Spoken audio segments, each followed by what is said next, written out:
Ladies and gentlemen, boys and girls, it's Tuesday, April 13th, 2021, and you know what that means. It's time to get nerdy, y'all.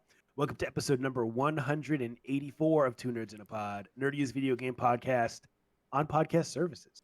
I'm Lom, also known as Mr. Nice Guy, and I'm joined by the fresh haircut having comrade in gaming commentary, also known as Mac Shin. Mac, what is good, buddy? Nice cut. I like it. Mr. Nice Guy, you noticed. Oh, shucks. That's how I know that you care.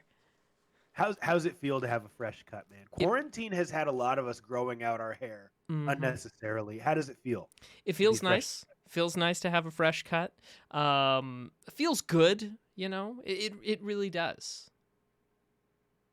Good, man. Did you do that yourself? No, the missus was kind enough to cut my hair, and I, in return, butchered hers. Now, is that serious? Did you actually cut her hair? I did, yeah. Are you still married? Yep, still married. Okay. You said you butchered it, and I just want to make sure uh, that well, y'all are okay. Mrs. The Mac says that I did a good job of it, so I guess it must have been okay. But, consider the source. Well, dude, Love can that's one of those. blind people to anger and frustration. I never thought about it this way, but there's benefits to cutting your wife's hair, right? Because she doesn't come home and you miss out on noticing that she got her hair cut. That always causes problems in those old sitcoms, Oh, yeah, that's a good like one. not noticing. Mm-hmm. And the other thing is too, like she can't say, "Do you like it?" because you're just like, "Well, I did it, so yes." And so you can't get in trouble that way either. So that's fantastic. Well, good job. Enough about haircuts. This is not a haircut podcast. I Video game was thinking podcast. we could diversify just a little bit and focus on the hair cutting for a little while longer. I am just kidding. Come on, it's Mr. Nice Guy. I have to know though. It's been 2 weeks. We didn't do episode 183, or sorry, we didn't do an episode last week. That was Yep. supposed to be 184 because you and Uh-huh. I both had some stuff going on. So we've got a couple weeks. Anything interesting happened to you that you want You to know share? what? I can finally announce to the people that your boy is moving. What? Yeah, got a new day job, and I'm gonna be leaving the great state of Illinois and moving to the Milwaukee area in a couple months. As soon as we can find a place up there, and I'm excited for it. I've spent a lot of time up there. I've done comedy up there a few times. Been up there just for fun a few times. It's a great part of the country. It's beautiful. People are reasonable. Really, really good food. Good sports teams. What more do you need, Mac? They have some dope arcades up there. I'm excited. I mean, that sounds fantastic, and especially sports teams. Yeah, Especially. I know. Yeah, yeah. So the Milwaukee Bucks are really good this year. So Mm-hmm. next time you come visit, we'll have to hit a game, I think the Canucks of Vancouver are the superior Warriors, however. man. Well, hey, enough about me though. What's new with you this week? Anything happen over the past couple Uh, weeks besides the fresh cut? a couple of fun things. My 3D printer broke a little while back, and I repaired it recently. It needed a new hot end, so I broke out the soldering iron, did some repairing. That was fun. But I think the more important thing would be that I got a new cell phone. So, Mr. Nice Guy, you might remember that I tend to hang on to smartphones for a while. I got a smartphone Yep. in 2013, and I rocked that till it got cracked in 2017. Of course, like I said, you remember that because you were on the phone with me when And I I feel like it was cracked that. partially my fault. No, it wasn't. It was when I was sticking it in my pot. I mean, it was entirely my fault. But I mean, Okay. you were there for it with me. I feel like we shared that experience. Okay. But anyway, I've had the same phone since I cracked that until just recently when I picked up a new one. And then the unfortunateness happened. I got a phone Uh-oh. call from my father, and he That's not said, unfortunate. Your dad's a great guy, man. that he got himself a new phone. And it turns out he got the exact same model as me. And And they're so, iPhones. no, they're not. Oh, Motorola Moto G powers on these bad nice. boys. Nice. But I mean, now anytime he calls up and needs help with his phone, I don't have the excuse of being like, I'm not so familiar with that model. It's my same model. I can't Yep. feign ignorance on anything. So The convenient shield that I once had is now a shield no longer. That's okay. Well, speaking of shields, I say we do what we do best and hop right into that gaming news, my friend. What do you think about that? Let's do it. Segway away. Yes, ladies and gentlemen, episode 184 is a go. Lots of issues this week in gaming, lots of controversy, lots of news to talk about. Let's start with The Last of Us, Mac. One of my favorite games of all time, a game that I know you've seen some footage of. This is on Kotaku.com, written by ONS Good. Fans will be happy to hear The Last of Us is getting a remake for the PlayStation 5, but some developers inside Sony aren't happy with how that came together or what it means for Sony's vaunted first party development going forward, according to a Friday report from Bloomberg. The account by Bloomberg's Jason Schreier describes how Sony Visual Arts Service Group, a support oriented studio located in San Diego, took on a PS5 remake for the 2014's Last of Us with approval, but without much support from above. Then saw it handed over to the original developer Naughty Dog. So, Mac, controversy aside, we get on Nintendo a lot. At least I do in my mind, for re-releasing the same games over and over and over again. For not even remastering stuff, but having Mario Brothers on the 3DS, on the Switch, on the Wii, on the NES Classic, right? Last of Us came out 2013. It has since been remastered for the PlayStation 4, and now they're remaking it for the PlayStation 5. Is this becoming a Skyrim type of thing, and is it too soon? Oh man. Skyrim thing, a GTA 5 thing. I think GTA Yeah. 5 also has this same sort of thing. Yep. Look, I don't know enough about what goes into remastering and remaking games. I'm inclined to believe, just because I'm an outsider, that it's less effort than making a new IP. It probably is. But, I'm inclined to think that. And so I feel like it sometimes feels like cash grabbing. On the other hand, it is nice to be able to play, if it's your favorite game, it's nice to be able to play a game that you like on a new console with maybe a new coat of paint. I had occasion to try not that long ago both the Spyro remastered and the Crash Bandicoot remastered stuff on PlayStation, and I thought they were really quite great. A little bit different than the original, but they had their own charm and appeal. Sure. Over and beyond. So Yeah. I think while the inclination is to be, even for a cynical person like me, to be like, oh, just cash grabbing, it can be really nice. Yeah, and here we're talking about one of the best games of all time, right? Like Sure. objectively, really good voice acting Hmm. across the board, just critical acclaim, right? Or not critical acclaim, but just praise across the board. Um, I guess the thing that's confusing to me is the timing of it, because once again, it came out in 2013 originally. It was remastered for the PlayStation 4. The Last of Us Part 2 came out in 2020, and now they're talking about remaking the original game. You know what? There were 7 years between the first game and the second game. Just start working on the third game. Like, we know there's going to be a third game. They love to do trilogies. We already have a remastered version that can be played on the PlayStation 5, right? Because it's a PS4 title, so there's that backwards compatibility. I don't see the point of devoting these resources, but that's just me, right? If it was Nintendo, I feel like we'd be tearing them apart, or many people would. So, anyway, moving on to our next news story. Mac, this is very interesting to me. It's gaming adjacent, deals with Discord, and the concept of censorship. Uh, Here is the topic. It's on Kotaku.com by Nathan Grayson. If an iPhone is your main window into Discord's void of yelling gamers, your options just got a lot more limited. While many Discord servers include user-created not safe for work channels, Discord announced it will begin designating entire servers as not safe for work. On desktop and in browser, that means you'll need to be 18 or older to access them. According to Discord's updated policy, however, iOS users will be blocked from joining and accessing not safe for work servers, whether they're of age or not. Oh man, sounds like a good time to get rid of that iPhone, doesn't it?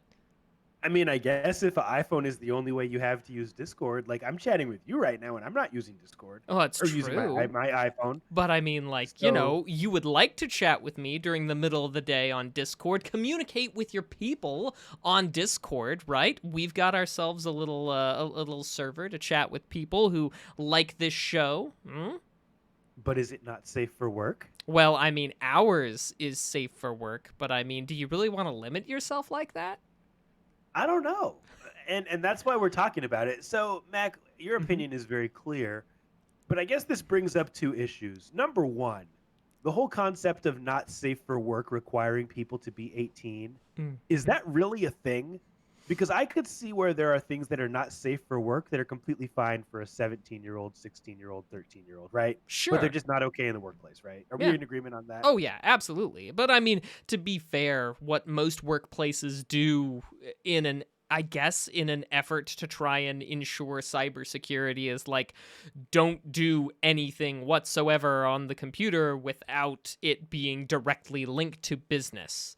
And I mean, so technically all of that stuff's not safe for work, just in a Yeah, different sense. But exactly. but yeah, I think that there are probably other stuff that's labeled not safe for work that's probably not inappropriate. Sorry for the double negative.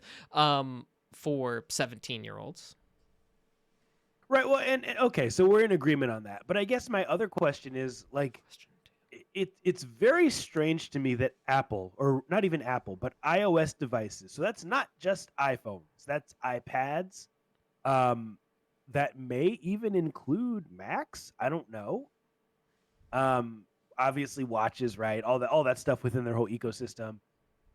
Why is it blocking it for them? I mean, you don't know the answer, but like, can you give us a guess why it's being blocked for iPhone? Yeah, I feel like iOS and Apple has for a long time had a, shall we say, certain reputational ideas that they've wanted to hold up going way, way back. And Yeah. one of them has been the perception that, obviously no viruses, it'll always just work. And another has been that it is a very appropriate place for people of all ages. And Discord. no, iOS, Apple, Oh, got it. that their Interesting. ecosystem is appropriate for all ages. That's a sort of, I won't say foundational principle, but I feel like it's very much been a part of their ethos. And as a result, I imagine that this is probably an outgrowth of that ethos, that it's like, well, if we've got not safe, vectors through which not safe for work stuff could come, let's just block that, because then that possibly negatively reflects on us. Yeah. Yeah. I mean, and someone just alluded to it in the chat. Like, there's so much other stuff out there, right? That's not blocked on iOS that users could access. So to me, it's very interesting that Discord is specifically targeting iOS. If their rationale is what you say, that they want or that iOS has a reputation of being for everybody, right? I mean, there's all kinds of stuff on the internet that people could access that's not blocked on iOS. So that's really strange to me. Also, what constitutes not safe for work? To me, that's so objective, Well, right? I mean, Mets Girl points out most of Or her not objective. safe for work channels are actually for spoilers. And I think it's a function of the not safe for work tag, like muting them unless you go into them looking. I mean, I'm not 100% sure how it works in those instances, but there's a use of not safe for work that isn't necessarily what we would consider not safe for work or pornographic. Yeah. Yeah. So I mean, it's all subjective, but it is what it is. Let's move on. It's true. I don't know, I know it when I see it. Yeah, that's exactly it. Yeah, which is a good rule of thumb for life. Last news story of the week. This is from GameSpot.com. Matt, I'm just trying to think, like, because you don't play PS5, you don't play PS4, but you do game on PC. So let's Correct. just have a general conversation because there was a new update that came out today that allows PS5 users to get external storage support, which is something that's huge because before, the only support you could get on your PS5 was to have PS4 games held externally. Mm, PS5 games had to be held on the console, right? mhm, mhm. PS4 games could be held on your external hard drive. Now PS5 ones can be held on the external hard drive as well. That's a Here's the kicker. fantastic change. It's a huge change because those games are so big, but here's the kicker. They have to be held internally in order to be played. So you can move games back and forth between the external and the internal, Mhm. but in order to actually play them, you have to transfer it to the internal. Okay, So let go ahead. me Yeah. be the defender here of Sony and PlayStation. Um, and I think this goes back probably, oh, I don't know, maybe 30, 40 episodes back when we actually probably only 20 when we were discussing the specs of the PlayStation 5 when it was just Right. barely coming out. And I believe, and my memory might be a touch fuzzy, but I believe that one of the interesting things was that the bandwidth for memory on the internal storage of the PlayStation 5 was very quite profound. I think their concern from a technical standpoint is that if you're trying to run a game from an external storage, then you're running into troubles of, the console will not run the way they want it to. Performance, Yeah, right. performance and giving you a bad taste in your mouth for the Sony ecosystem. But I will say, being able to push things off to a external drive, move things around, oh man, that's fantastic because you're going to be able to download your stuff once, put it somewhere where you've got extra storage when you're not playing it anymore, and then not have to wait for all of the downloads because plenty of people still have really crappy download speeds in the United States. And people have data caps too. So like for Oh, the people who data have data caps. cap, you don't want to have to be constantly trying to keep track of how much you download in a month. I guess my frustration is, and I get the performance thing, and that's what I thought as well. But there's got to be a way that they can allow us to play games that are held on an external device on our PlayStation and still get the same performance. Like with all of the technological advancements that they've made with the PlayStation 5, there's got to be a way that that can be done. Yeah, I mean, I think possibly, probably. I don't know what I don't remember what the bandwidth requirement was versus what's available through, say, USB 3.0. And if there is even a way to possibly, to possibly bridge that gap. I don't know if there is a way to, maybe there's a way to play it, or theoretically to play it on an external if you, I don't know, selected a setting, a video mode or otherwise that ran slower or something like that. Yeah. And And I we don't got a know too few. many people who would go for that, but No, I totally get it. We got a few comments in the chat that I'll read real quick. Mets Girl says that's super annoying, but I get it. Internal would have faster reading time. I'm sure she's 100% right about that. Galvatron says the PS5 won't support games run externally due to needing SSD speed. Okay. The PS5 won't allow downloading of games externally due to Sony's fear of piracy. Okay. And then Frosty Jeff says the patch allows you to store them externally. That's true. So, yeah, lots of takes on this. And Galvatron's right. The Xbox Series X is in the same situation. So, cool. That has been our news for the week. all right. Well, now that we've taken a look at what's going on right now, let's look into the past. We call this video game history. I want to focus on just a few games that I think are notable, perhaps. We'll start with a lovely release in 1992 for the Super Nintendo. It's a little game called Legend of Zelda: Link to the Past. Almost nobody's played it. And I'm sure none of you can remember the titular character or any of the, or any of the stuff that goes on. There was this sword; it was important. It's the big guy Ganon dwarf. He was kind of this, pig sort of looking thing. Mr. Nice Guy, any takes? I know I dug a little obscure for this one. Yeah, I mean, I'm a hardcore gamer, so I'm familiar. And Mm-hmm. if I had to choose one word to describe it, overrated for Mm, sure. Uh, naturally. But I mean, you can't just always have A games in history, right? You got to have some of the C level games. So I appreciate you digging this one out. It's true. Sometimes you really have to focus on a game for the, for the iteration, like, for how people step on it. And Frosty, you're right. Yeah, the kid, his Zelda was his name. That's why it's the legend of Zelda, is because the kid's named Zelda. And I think that while it wasn't, what anyone would call a masterpiece these days, it's definitely something that, you can see the seeds of its ideas in other amazing games like Tingle's Treasure Hunt, where where we got there from something like this, an iterative step. Anyway, moving right along to perhaps something that's a little bit more well known, and this one definitely well known to everybody. In 1992, released on Windows, we had Minesweeper. Yes. See, now this is a game that we should be talking about. Exactly.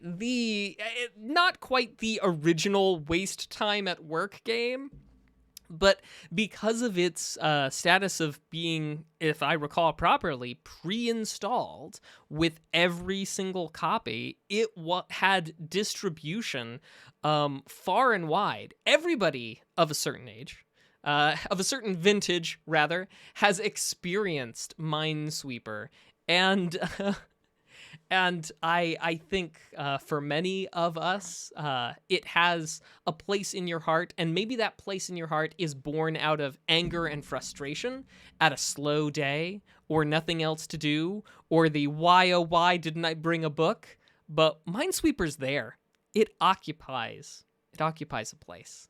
Did you ever play Ski Free? Totally different game, but Ski it was free. also one of those pre-installed Yeah, games. did it have the Yeti that had come after you? Yeah, yeah. It was like Yeah. impossible to beat the game because the Mhm. Yeti would always come. Ski free.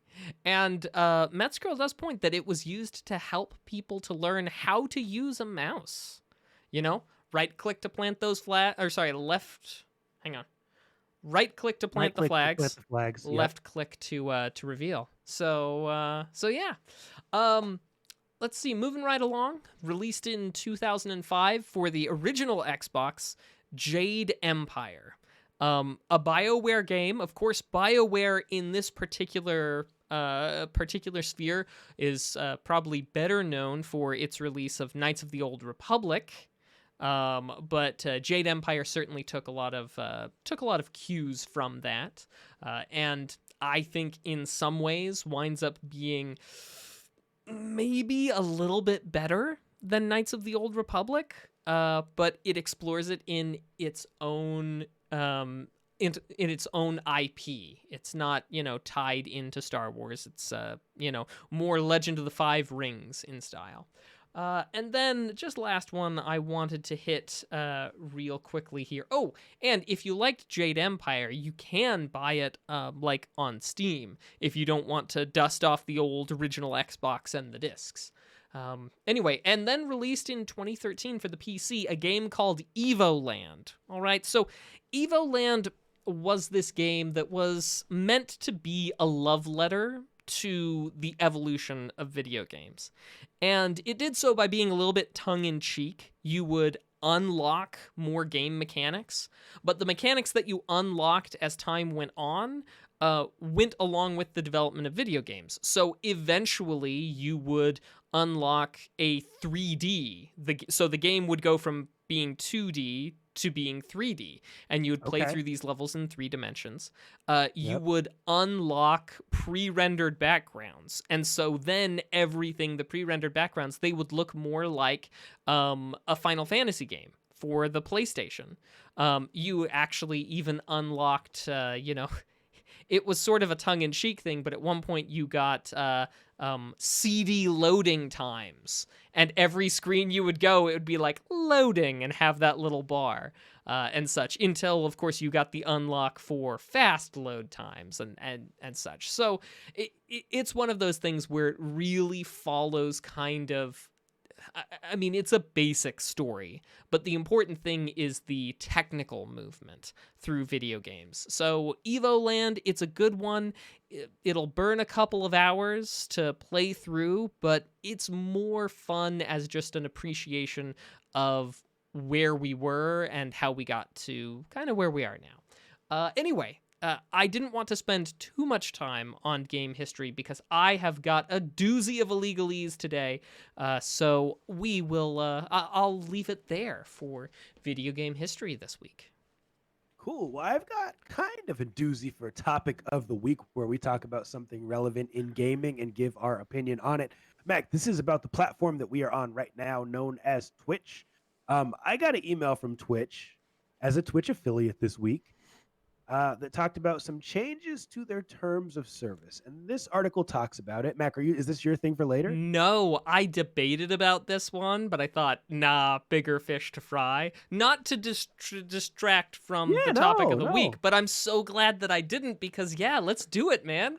Let's freaking do it. So, for those of you who don't know, Twitch is now going to act on serious offenses that happen off platform. This article is from Wired.com by Celia Dinastio.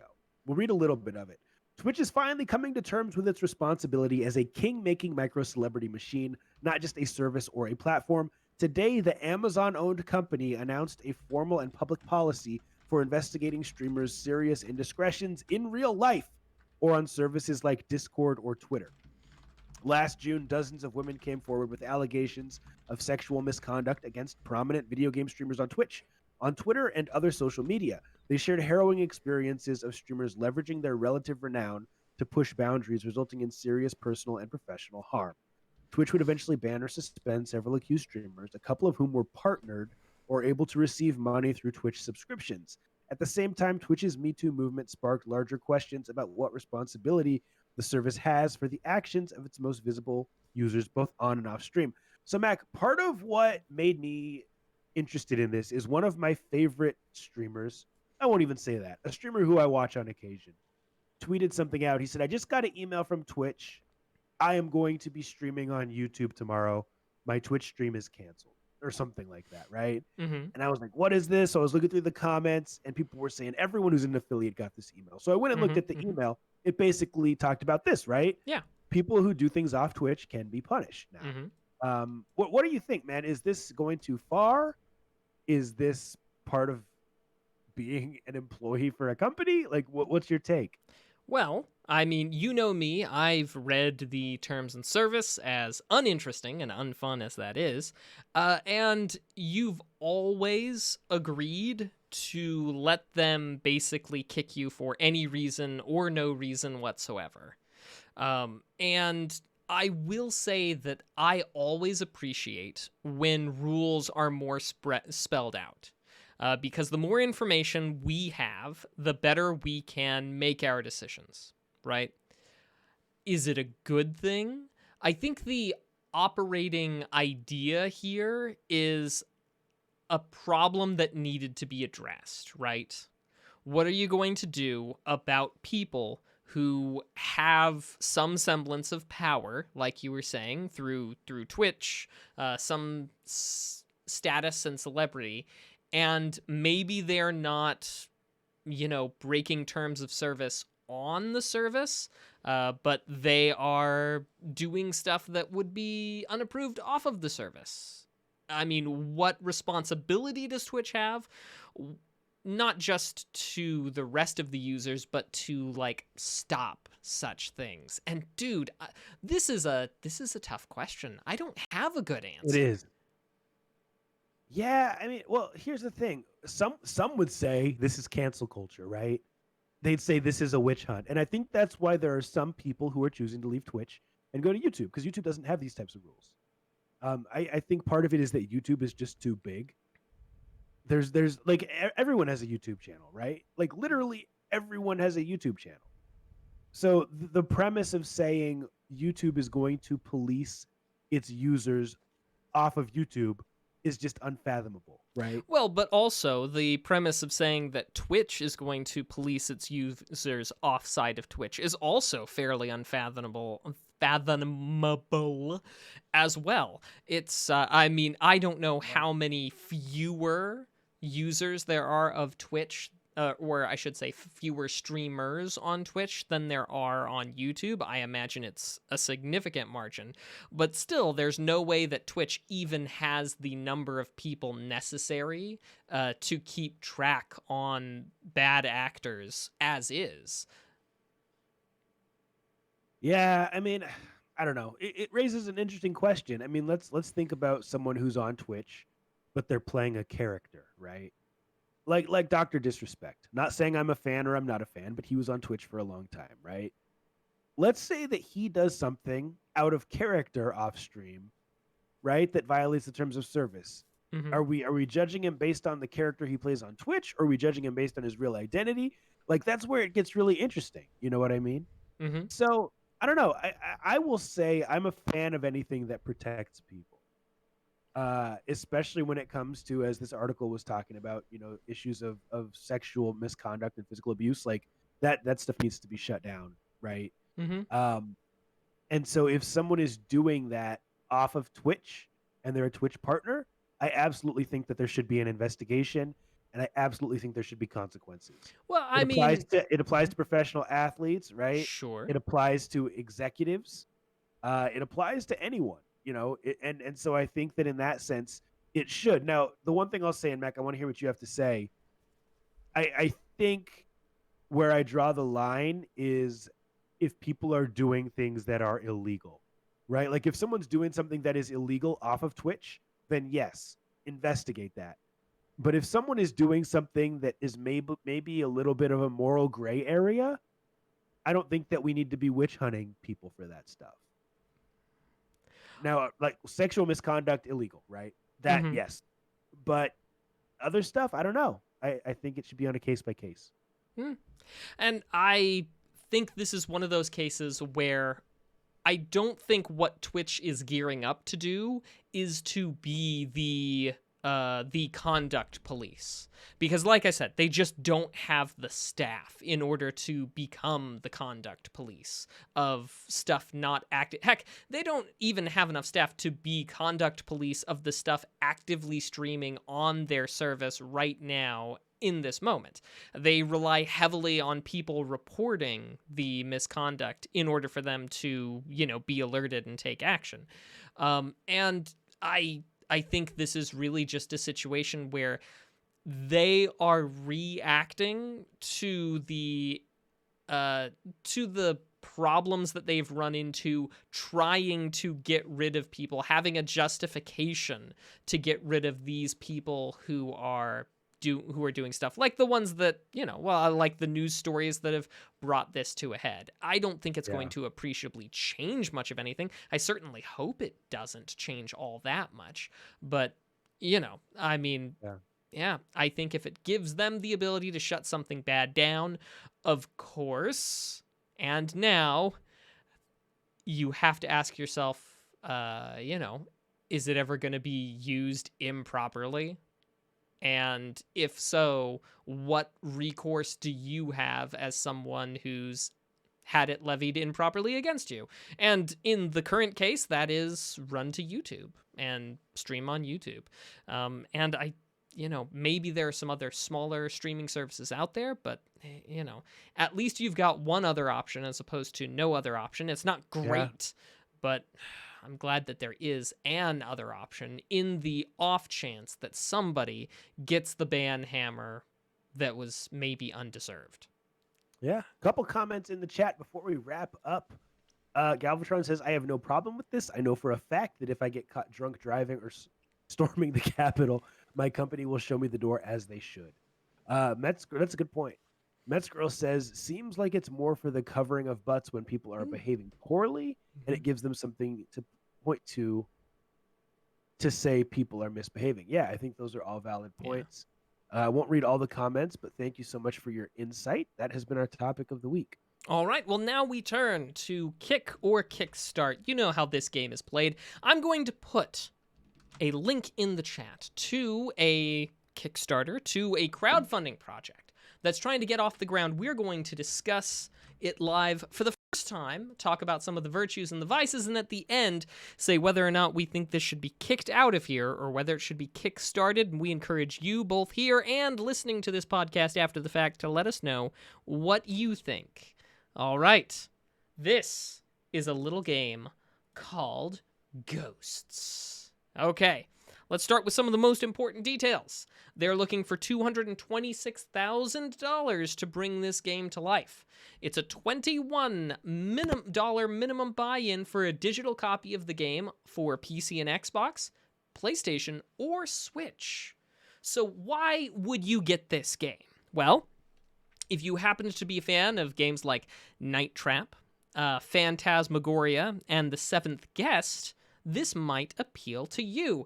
This game is a live-action, full-motion video game, and just like the before mentioned, but it has one added meta concept that I'm just going to say right now, not a big fan of, but it starts at 10 p.m. local time and is unplayable at other times of the day, which is an interesting gimmick.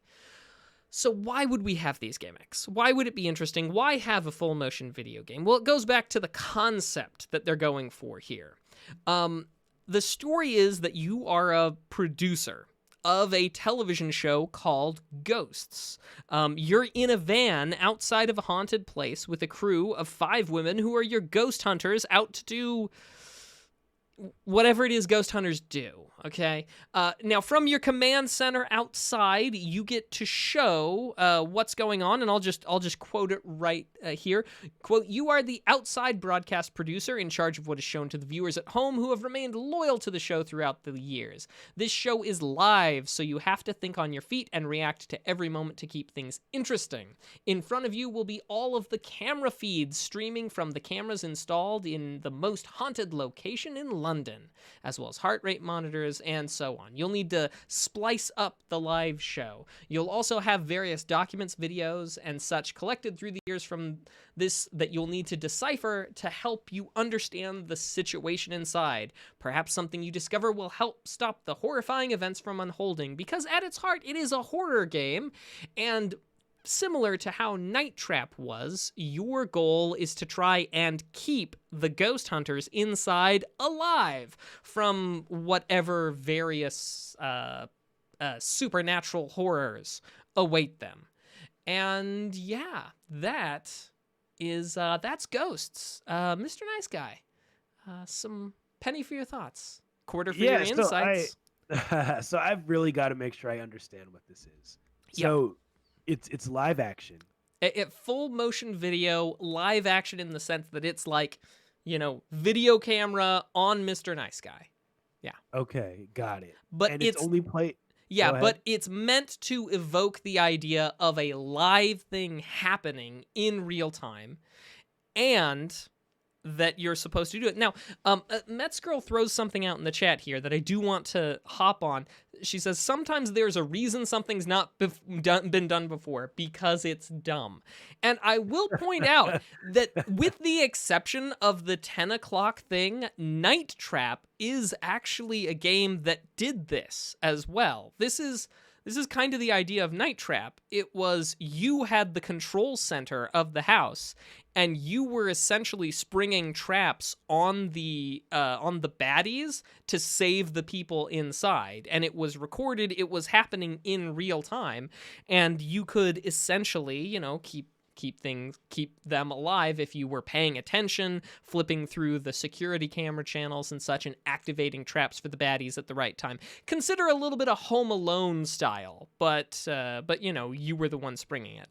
But with respect to the time thing, which Metzger clarifies that's what she means, I agree. The fact that you can only play it at 10 p.m. Local time is silly to me, and I don't see the advantage. So, and how long can you play it for? That I don't know. It's not like Broadcast Satellaview, which was open for just an hour at a time. I don't know how long. I presume that it's meant to be a 1 hour a 1 hour show. So I assume it's a 1 hour thing. And Ishmobile, yes, that is the one that people claimed. That is the game Night Trap that people claimed caused all the violence and everything. Never mind that you were trying to save people's lives, not take their lives. But hey, who can be bothered in congressional committee hearings for stuff like that? Technicalities. Never mind that Nintendo said that they swore that they would never put Night Trap on any of their consoles, and it's on the Nintendo Switch. But, that's just me being pedantic. So I don't know, man. I guess my thing is, yes, it's silly to me that you can only play this at one time of day.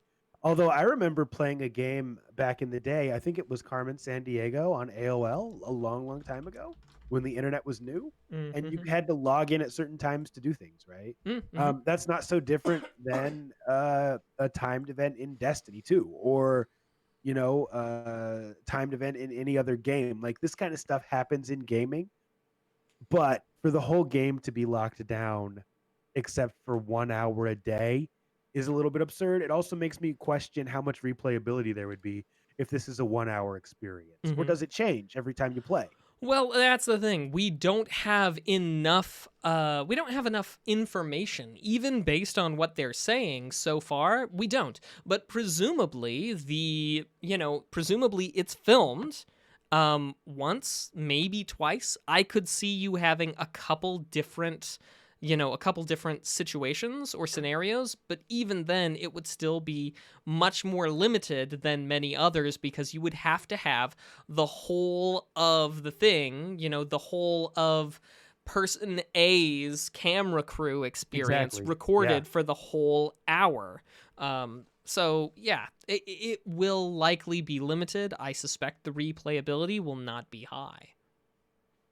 Yeah, I mean, for me with this, first of all, I think it's a unique idea. I think it's cool that this was inspired by lockdown and this guy is trying to do something different.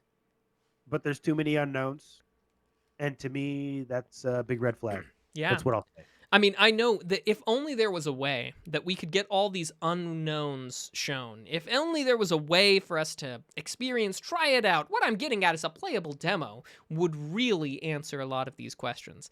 And I know that would be rough, but hey, ask for money, show us you can do something. Yeah. I say kick it. While I do like that, when people try new things and try different things, I'm just not convinced enough about this project to want to put money down on it. Yeah, I think it's cool, but I mean, I also think it's kind of strange that this is on the Switch. Um, just because graphically it is so much weaker than the others. When it said Xbox and PlayStation, I'm curious if it's talking about PS5 and Xbox Series X, or if it's talking about last gen stuff. But it's interesting to me that this is on all those consoles. So too many unknowns. I'm gonna have to say kick. All right. Well, we want to hear from you guys as well. Ishmobile's already weighed in with a hearty kick, and let us know what you think. Oh, it looks like this might not be the most popular. Be gentle, everybody. Be gentle. But that is kick or kickstart. And for those of you listening after the fact, let us know. We are tabulating the results from here. Yep. Sorry, I yawned at an inopportune time. I'll have to edit that out. Well, ladies and gentlemen, it's time for Nerd Flex, Woohoo! where you, the viewers, try to stump the hosts. And lately, you've been doing a pretty dang good job. So A if you're very here live, good job, yeah. yeah, like an unbelievably good job. Like, we may have to stop podcasting and lose our gamer cards. If you have a question, get it in the chat, preferably video game related, preferably multiple choice, and we will answer those. Mac, do we have anything we need to do before we start these questions? No, Mets Girl right out of the gate has a question for us. We don't need to do anything, but I will say, don't forget, everybody, there are still unanswered sound tests out there, not least of them being the sound test from last episode. So keep your eyes open, ears open, and get those guesses to us on Twitter. Cool. So, question number 1 comes from Jonah. In Portal 2, Wheatley built 2 robots to help with the testing. What were their names? A. Peabody and Sherman. No. B. P-Brain and Atlas. C. Peabody and Atlas. D. P-Star and Atom. Well, I'm going to use my 50-50 and narrow it down to B and C, but I'm pretty sure it's C. Peabody and Atlas. What was the other one? P-Brain and Atlas. Yeah. Yeah. It's obviously not A, right? Well, I'm I gonna go mean, with. Peabody and Sherman, I think that was a It's a cartoon. Yeah, cartoon. it's a Yeah. comic Yeah. strip. Yeah. But I mean, it certainly could have been those names as a homage, a loving tribute. But yeah, pretty sure it's C, Peabody and Atlas. Let's do Peabody and Atlas. And Jonah, we're glad that you're enjoying Final Portal 2, and thanks for this wonderful answer. question. Such a good game, man. Portal 2 Oh, is one of those games yeah. where like it's like forever on the list of stuff that I need to replay, right? Like it's just that good. Mm-hmm. I need to redo the co-op. It's fun. So yeah, let us know. Do you want to read the next question, Mac, while we wait for Mark Sure. Throw's answer? We got it correct. It is C, Peabody and Atlas. Thanks, Jonah.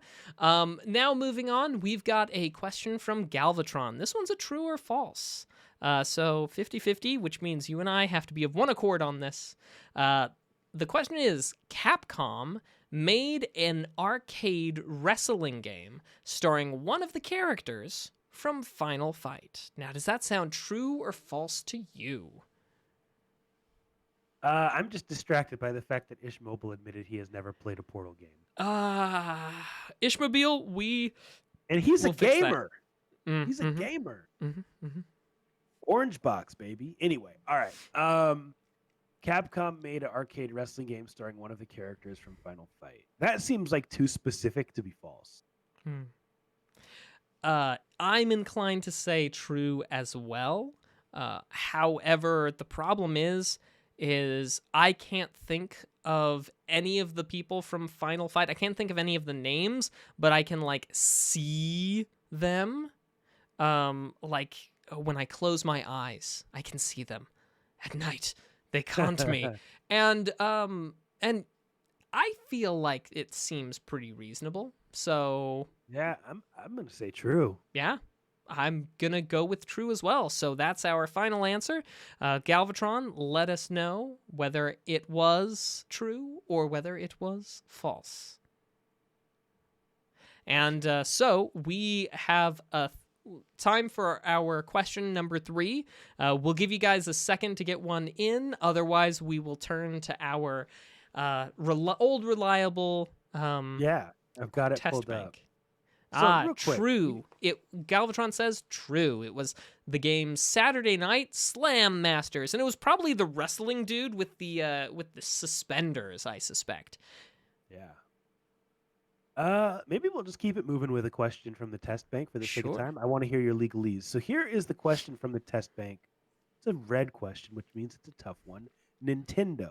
What NES peripheral do the Ghostbusters use to control the Statue of Liberty? Oh, I know this one. It's the one that's got the joystick. It's was it the NES Advantage? Was that the name of it?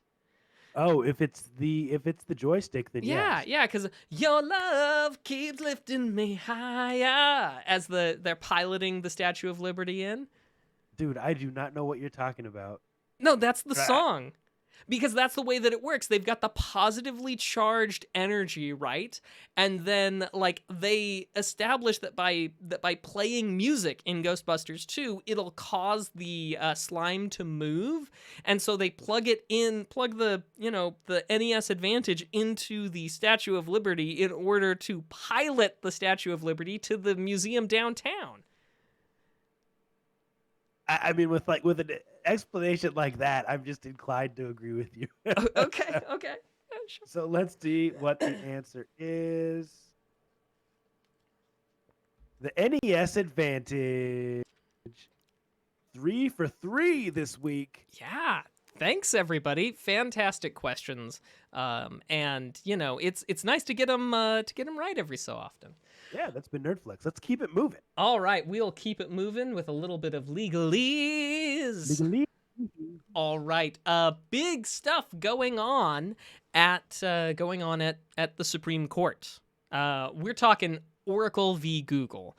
Now, I know this is a little bit of a stretch because we're mostly talking video games. However, very often in the recordings that people do, there's questions about fair use that's bandied about. Well, this is a huge thing going on. So, this has been a decade-long intellectual property fight, and it ends with a finding of fair use, which may have changed the game a little bit, Mr. Nice Guy. Now, this case, super important to me, because back when I was actively doing technology reporting in the early 2010s, this fight was just getting going. So started back in August 2010. The claim was that Google built Android, the operating system, without a license to use Java, a computer language programming language, and its platform, Java SE. Google copied a portion of the Java platform to serve as the backbone for the way in which the Android operating system worked. This is a fact. And most importantly, this is a fact not at issue or in question in the case. Both Oracle, the people who own, Java, and Google agree on that in its totality. The thrust of the back and forth went like this. Can that code that they used, is it capable of being covered under copyright? And if so, whether or not Google could fall back on a fair use argument for the usage, for the straight up snatching of said code, all right? Now, as we've covered in many past legaleases, you can copyright things, including computer code, but there are some things that you, in theory, but not in practice, I'm looking at you, Sony, who holds a heck of a lot of copyrights to things that literally are spelled out should not be copyrightable. Sorry. So, that you should theoretically never be granted copyright for, right? For example, straight out of USC 17, 102B, quote, in no case does copyright protection for an original work of authorship extend to any idea, I know we've talked about that one a lot, procedure, process, system, method of operation, concept, principle, or discovery, regardless of the form in which it is described, explained, illustrated, or embodied in such a work. Now, Google argued, ultimately unsuccessfully, because the Supreme Court ruled against their argument, that it only took the system/method of operation code, and that code, system/method of operation, could not be copyrightable as per the thing. And they are just like, nah, guys, that's way too tenuous. So back to argument number 2. Was it fair use? Those of you who we've chatted about fair use before, and I know some of you, your eyes are glazing over, but stick with me because I promise you the shocking conclusion you will not want to miss. You know that fair use has 4 considerations because it's a balancing test here, because fair use is a situation in which you have used copyrighted material, but yet you're not doing that usage of the copyrighted material in a way that harms the copyright owner. And so in order to do that, the balance is supposed to be on 4 items: the purpose and character of the usage, the nature of the stuff used, the amount of stuff used, and the effect on the market for that product of your use. Mr. Nice Guy, your parody videos back in the early 2000s, 2005 or 6, your parody videos of SNL does not affect the market for SNL videos. You aren't taking money out of SNL's pockets with your parody videos. No, you're just not. You're not a substitute in that way. Well, anyway, in their ruling, the justices gave all 4 of those considerations to Google. Now, in a truly shocking turn of events, I find myself in agreement with Justice Thomas in his dissent. Not a place I often find myself because, honestly, I think he's a bit of a wackadoodle sometimes. But I agreed with him in his dissent, essentially because in the nature of the use consideration, right? It was entirely taken for profit. It wasn't used to parody. It wasn't used to make, for education. It was used simply for ease of use. Let's see if I can suss out the thing here. It wasn't even used to transform. It doesn't apply the code in a unique way. It's just there. Let's see. The amount they used, 11,500 lines of code, all functional code needed in order for Android to operate. And there is no fooling a line even in there that says, quote, and it would have been difficult to attract programmers to build Android without that code. And yet somehow they find that the nature of the use wasn't. I mean, I just can't even. The effect on the market, however, is where the biggest bombshell goes with this. Quote, we must take into account the public benefits the copying will likely produce. End quote. Now, I read to you what the 4 things were in fair use, what constituted fair use, and I don't know if I just missed it. But was there a public benefit component to a fair use? No, the answer is no. It wasn't there. It didn't exist, but it exists now. This is such a huge departure from fair use doctrine. Up until now, it's 100% been loss of revenue. It's been subject on like loss of revenue, right? That's the effect on the market. Right. Are you stealing money essentially from the people who owned the copyright on this? That's what effect of the market has been. But now you had better believe that the question from here on out, forever into eternity, at least, until something else changes, is going to include a public benefit clause and a request from a court to analyze the public benefit of it. This is going to have huge impacts on the future of and analysis of fair use. Now, you might be saying, Maction, Mr. Nice Guy, come on, you're being too hard on them. I mean, shouldn't we have a public benefit clause?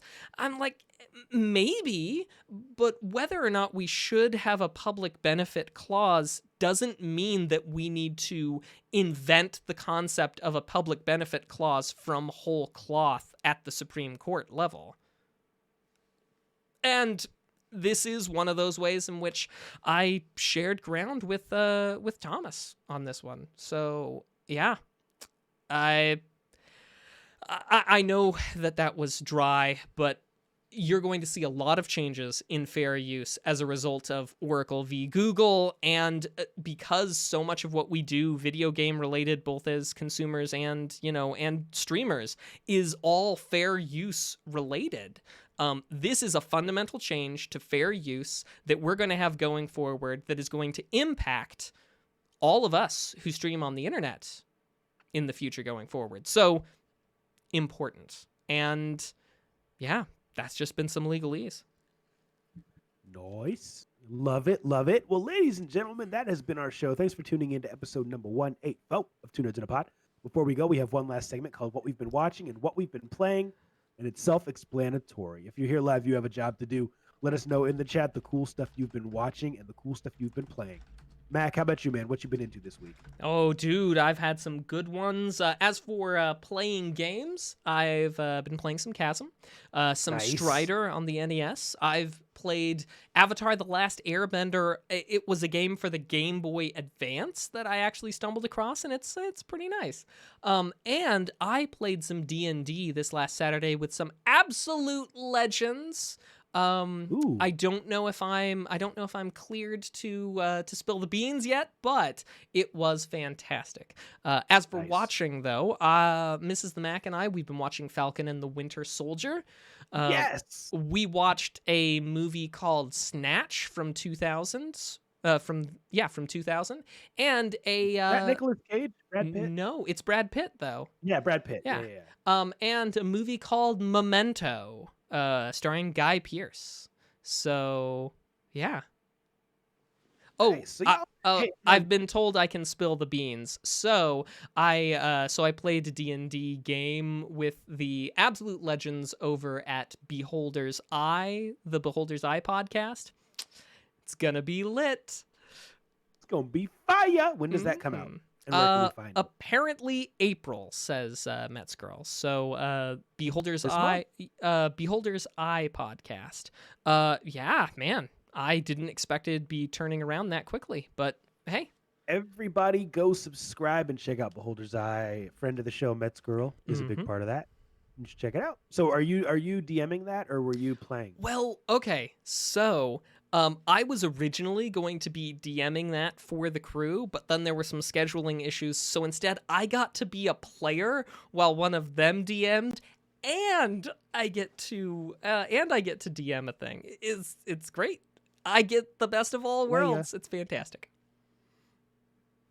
Nice. How about Sorry, I'm you? typing a question to someone in the chat.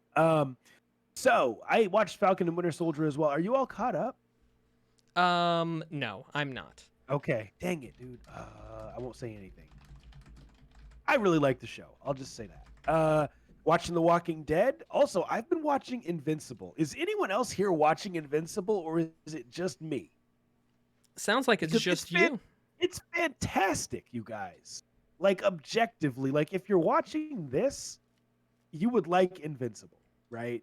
So I think it was kind of assumed before now that Batman the Animated Series was probably the best animated superhero show. Invincible, if it continues, could give it a run for its money. Careful. And Kevin Conroy, Mark Hamill, you can't But catch do you know lightning in a bottle here's the like thing, that. But do you know how many people are voice acting in this? Just fantastic. We got Steven Yeun doing the He's pretty good. we got JJ, what's his name? I think he did some Spider-Man stuff. Like there's a lot of Well, really are you big talking names. like J.K. Simmons, the guy who did Yeah, Jonah J.K. Jameson? Simmons. Yeah, Okay, J.K. he's Simmons. also Cave Johnson. Do you know who I am? I'm the man who's gonna burn your house down with the lemons. Spoilers for people who have not played. Ah, that's no spoiler. But anyway, it's just like I'm surprised no one in here is watching Invincible. Free on Amazon Prime, if you have it. Oh, what have I been playing? I played some Raspberry Pi stuff, some Retro Pi stuff. I played Bucky O'Hare with the kids. Did a little bit of Miss Pac-Man.